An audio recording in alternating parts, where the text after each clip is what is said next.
it's Sue here. Welcome back to my channel. And yes, indeed, for today's video, I will be finally reviewing 12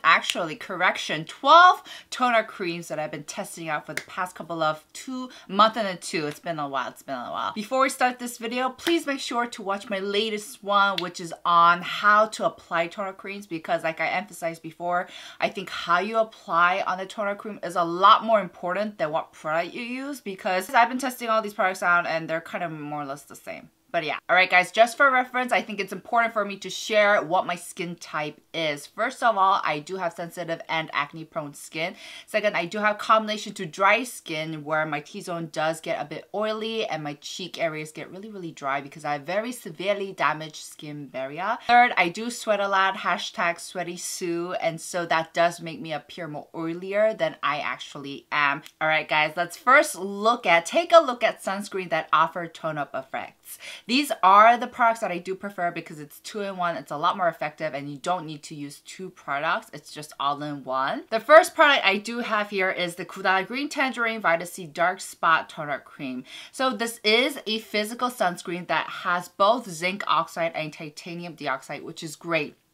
I'm sorry, I just need to swallow, because it will provide you that full broad spectrum protection. So this is definitely reliable to use as your sunscreen, which is great. However, must I add, with most physical sunscreens, they do come with a white cast because of the zinc oxide and the titanium dioxide powder that they used. And I honestly just feel like with this product, Goodal just marketed that white cast as giving you a tone-up effect, because I don't necessarily feel that they did anything special to make the tone-up effect elegant, nor do I feel like they've incorporated a special technology. This is just a physical sunscreen. That's all it is. So like your conventional physical sunscreen, the formula is pretty stiff and hard to blend out. And even though I did feel some water content in it, I didn't feel any oil content in it. So it will definitely give you that really strong, obvious white cast, and it is pretty sweat and oil proof. However, as most physical sunscreen goes, this dried the F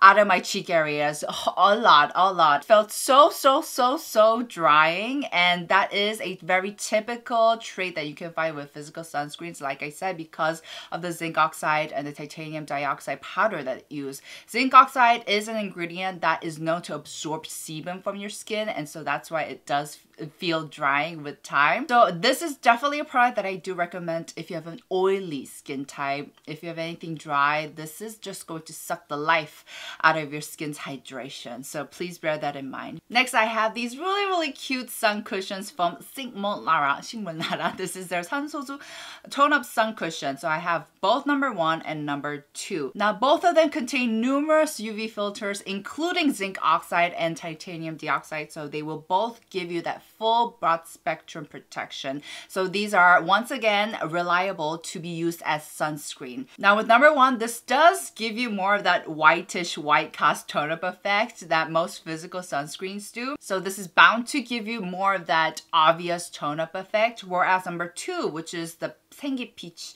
or the peach version, has a rosy peachy color to it, so it looks a lot more natural on the skin. So if you're looking for something a bit more subtle, this is the color you want to reach out for. Now I've mentioned this repeatedly in my videos, but I honestly think that sun cushions are the way to go, because the problem with most sunscreen or toner creams is that they're very stiff and hard to blend out. However, with sun cushions, you get a built-in puff, so it does the job for you. It makes your life so much easier. You don't have to worry about it not blending out or being sticky, and it's just really easy to work with. So I'm always raving about sun cushions, but I just feel like the rest of the world hasn't caught up with me yet. But you'll see. Sun cushions will one day rule the world. Another great factor about sun cushions is that their formula is a lot more watery and runnier, which makes them less stiff to blend out. Now with that being said, they do have less of what we like to call 손맛, which basically means that they don't adhere as tightly onto your skin compared to when you use your hands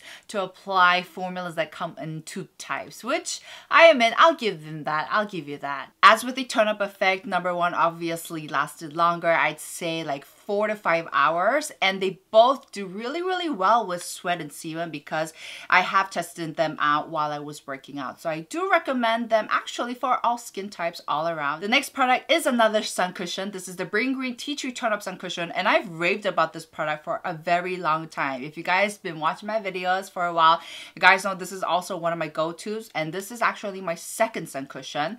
This also has UV filters such as zinc oxide and titanium dioxide, so it's also reliable to use because it offers both UVA and UVB protection. And this also has a bit of a white cast, but as you guys can see, it also has a bit of that greenish hue, which is great to cancel out redness. Compared to the Shingmulnara one, I will say the Bringreen formula contains more of that water content. It doesn't settle as tightly as the Shingmulnara one does, but it's so easy to work with, no fuss, you can just slap it on, and I think that is the biggest appealing point for me, especially if you're lazy like myself. The tone-up effect does last around 4 to 5 hours, and I've also worked out wearing this and it didn't look that messy. So great longevity, and I would also recommend this for all skin types. Even though it does have zinc oxide and titanium dioxide, I think because it has so much water content, the formula itself is a lot more watery than the tube types. I did not find it to be too dry on my skin. So yeah. Great, great, great. Girl, I look ravishing today. I look ravishing. I look ravish ing. Next, we're going to look in the Espoir Water Splash Cica Toner Cream. This is Espoir's recent release, and I have shown this in a video for you guys before. Now, even though this product does say that it has an SPF of 50 plus and P++++, when I check the ingredient list, I only identified titanium dioxide as its sole UV filter, which for me is not enough because titanium dioxide does not give you full protection from UVA rays, which are the rays that are responsible for sunspots, wrinkles, skin cells damage. So it's definitely a ray that I intend to avoid at all costs. So for me personally, I wouldn't rely on this product as my sole UV or sunscreen protection. It's just not enough for me. So please bear that in mind. Now, let's look at the formula. Actually, when I first dumped this on the back of my hand and tested it out, I was very pleasantly surprised because I think it's because it's a recent release and so they've kind of upgraded the technology of the formula or something. Just noticed that it felt a lot more lighter and refreshing, and it almost had a very gel-like texture, which is very, very rare to see in tone-up creams or tone-up formulas. So I got very excited and I was like, okay, I'll see you, girl. And I couldn't wait to apply it on my face. However, once I did, I realized, oh, you a tone-up cream. Okay, that's for sure. You a tone-up cream. It does blend out better than your conventional tone-up creams, but just by a hair. It still does have that stiffness and stickiness to it. It does contain a lot of water content, so it's not oily. And I found that the rosy color or the pink hue that it has really gave a natural tone-up effect to my skin. The longevity of the tone-up effect for this cream for me was about 4 to 5 hours. And one thing I've noticed was that even though the formula of this product isn't oily per se, it is sticky, but it's not oily. It did leave my skin looking a little greasy and oily as time went by. Now this of course might have been due to the fact that it was a bit more hotter that day when I tested it out, or maybe I sweated a lot more. But the thing is, like I mentioned at the beginning of this video, I do have more of a drier skin type now and I don't get as oily as I used to before. So I was very surprised to find that this product made my skin a little bit oilier with time. The longevity of the tone-up effect of this cream for me was about 4 to 5 hours, and it didn't get particularly messy for me.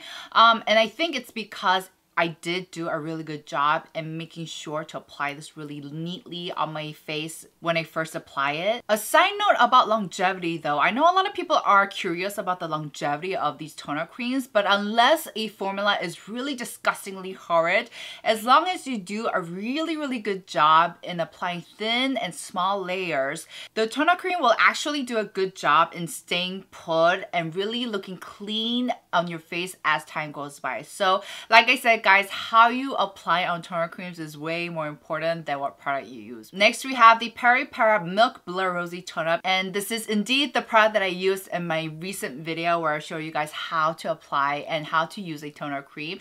And unlike the Espoir one, this does contain a lot of great UV filters, so this will give you both UVA and UVB protection, and that was a huge plus for me, just because personally I do not want to use two products.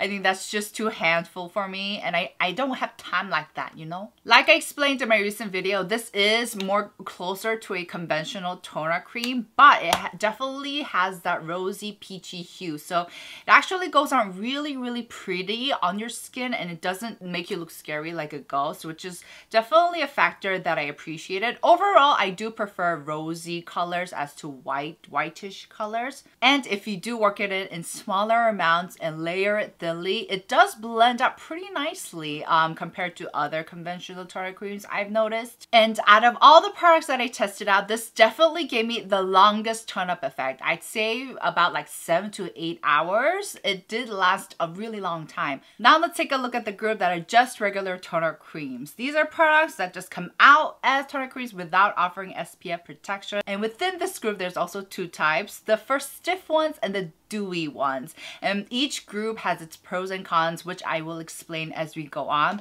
Before I start knocking things over, let's start with the stiff type. With the products that have more of a stiff formula, the pros is that the tone-up effect will obviously last longer on your skin. I'd say average 4 to 5 hours. However, the downside, well, not the downside, but you definitely have to be careful in doing double cleansing and make sure to do a thorough job in cleansing them out, or else because of their sticky formula, they're gonna cling onto your skin. They're gonna cause like little bumps, which I can testify.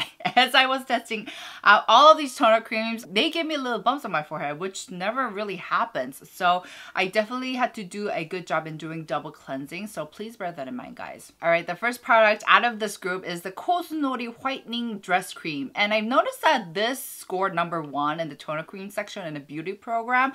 However, I just found this cream to be very mediocre. 그냥 무난무난. I didn't find it to be too astounding or too horrid. I just found it to be okay. I would yeah, sure, try it, why not? One factor that I did find to be very noticeable is the fact that it has a lot of water content in it. And so it does feel a lot less sticky than other conventional toner creams. However, when you apply this onto your skin, I've noticed that the formula clumps up together, so you really need to do a good job in blending this out.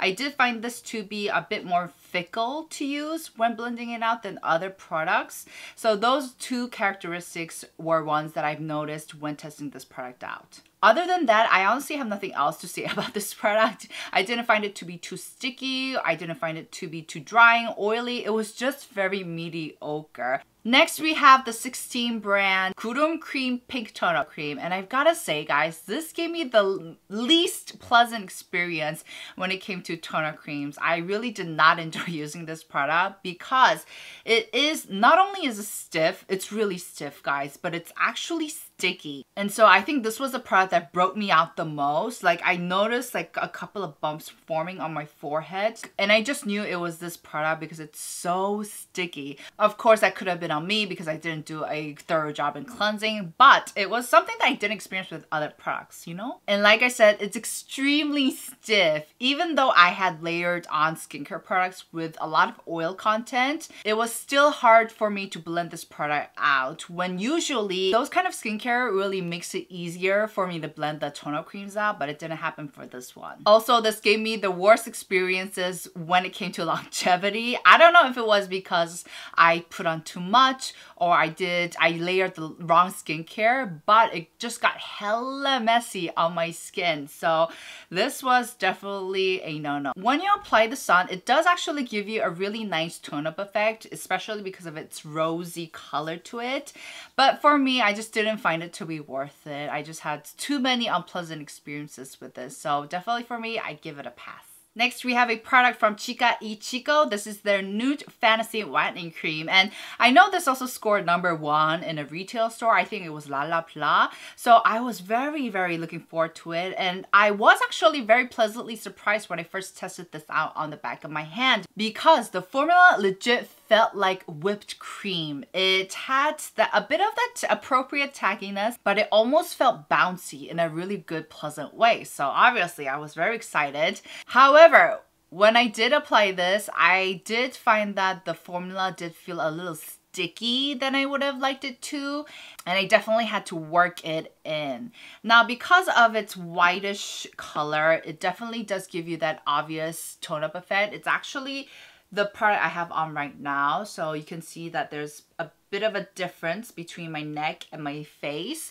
P.S. I do not like putting on toner creams on my neck because I hate how sticky they feel, so I just let it be. I just let it be. Now, the reason why I actually don't reach out for this product specifically is because as time went by, this felt really, really drying on my face, especially my cheek areas. And even now, my cheek areas, I do feel a bit of that tightness. Not on my T-zone. My T-zone is totally fine. So this is definitely a product that I won't recommend if you have drier skin types. The last product we're going to look at are the dewy ones. Now, these products, the pros is that they're extremely easy to blend out. You do not need to layer skincare in a specific way. You can just slap it on and you're good to go. However, the downside is that the tone-up effect is very, very subtle. Some of them, I think you can't even really tell that it gives you a tone-up effect. First of all, we have this AHC Aura Secret Toner Cream. This is definitely one of my favorites, especially to use during the winter. It is very, very chuk-chuk.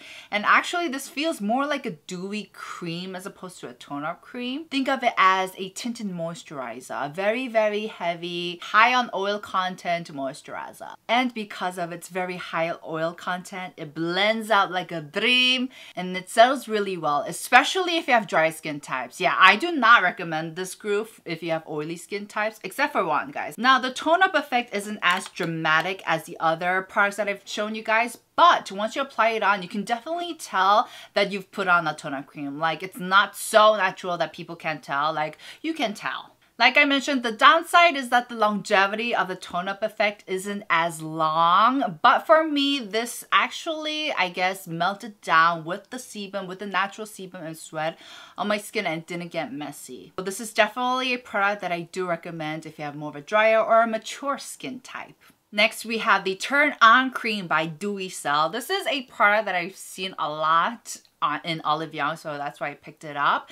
Now, this one, like the AHC one, it has a mediocre level of oil content in it, so it blends out really nicely, feels very dewy, it settles well, especially, like I said, if you have drier or mature skin type. Even though the formula looks starkly white and it looks like it's going to really give you that dramatic tone-up effect, it's on the subtle side, but it's still there. It's still there. I'd say it's a lot more apparent than the AHC one, and the tone-up effect does last, I'd say, I want to say like 4 hours, maybe even a bit more, but it's definitely not as long lasting as your regular stiff ones. Compared to the AHC one, it is definitely less heavy in terms of the oil content. So if you're not really into the rich glowy ones, perhaps check out this one. Maybe if you have combination skin. Last, we have the Innisfree Jeju Cherry Blossom Toner Cream, and man, they're going at it with the marketing. They're really pushing this product, and so of course I have to try this out myself. Now, I have to say, out of all the products that I brought today, this has the least amount of tone-up effect. This honestly just straight up feels like a very slightly tinted lotion. It just feels like skincare.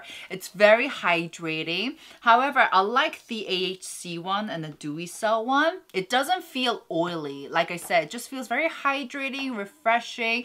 So this is definitely a type, or the formula is a type that I would recommend to all skin types, especially now that the weather is getting warmer. As for the longevity, because the tone-up effect is not that strong to begin with, it doesn't last that long either. But it's it's still there. I'd say like 2-3 hours. You can still kind of tell that I have a Toneup cream on. But I do give very, very high points for this, for its lovely, lovely, light, refreshing formula. How nice and blendable it is. And because of its pinkish hue, it also gives more of a natural look to your face. So yeah, I also did not mind using this one at all. You know what would be really great though? If they came out with a cushion version. So you can reapply when you feel like the tone-up effect has kind of died down. I'd totally buy that in a heartbeat. Now for my top choices, if you had to ask, of course, I would totally recommend these sun cushions.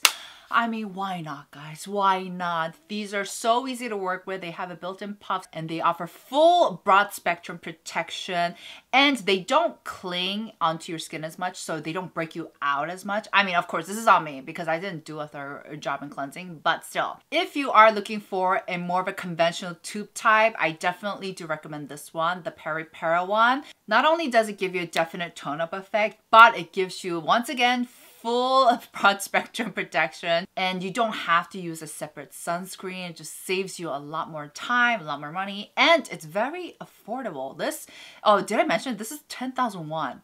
That is a steal, guys, a steal. Now, bear in mind, if you do decide to get this, don't expect any life-changing formula. I never mentioned that this was astounding or like the formula was different, but it's just one of the very few toner creams that did pass all those categories that I mentioned about UV protection, tone-up effect, affordable. Last but not least, I do definitely recommend the Innisfree one, especially now that the weather is getting warmer. If it was the winter times, I would definitely have recommended the AHC one, but it's spring and it's getting warmer. The reason why I decided to give more points to this one is because the formula is light enough that you can layer it with sunscreen. So I've talked about how some of these don't offer SPF like this one, and so you need to use SPF, another product that provides you sunscreen protection. And this one just feels light enough for you to work that SPF in. Alright guys, that's it for today's video. Make sure to press that damn like button because your girl worked hard for this video. And I will also be making a separate video explaining to you guys my favorite toner creams after testing more out, because I've just noticed brands are just coming out with more and more toner creams. I think that is the trend because of the mask. So stay tuned for that video as well. And I'll see you guys in my next. Ciao!